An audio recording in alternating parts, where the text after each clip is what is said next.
दोस्तों, अगर आप मैथ के कॉन्सेप्ट को लेके परेशान हैं, आपको समझ में नहीं आता है कि मैथ आखिर क्या है? मैथ को समझने के लिए आपको सिर्फ़ और सिर्फ़ 2 चीज़ें चाहिए होंगी। Number 1 that is concept.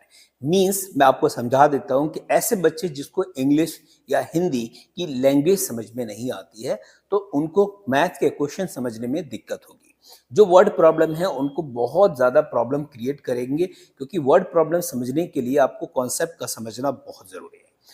अगर आपको कॉन्सेप्ट समझ में आते हैं तो दूसरे नंबर पे आता है आपके पास, है ना, कैलकुलेशन। कैलकुलेशन अब आपको समझनी बहुत ज़रूरी है क्योंकि कैलकुलेशन के बिना आपके कॉन्सेप्ट भी अधूरे हैं।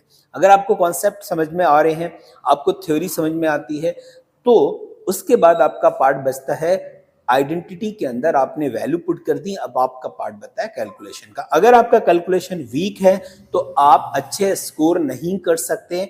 वही होगा कि 3 नंबर 4 नंबर का क्वेश्चन है, थोड़ा सा पार्ट आपने सॉल्व किया और स्टेप मार्किंग से आपको थोड़े से मार्क्स मिल गए, एक एवरेज मार्क्स आप लेके आएंगे बोर्ड के अंदर। इससे ज्यादा और कुछ नहीं हो सकता।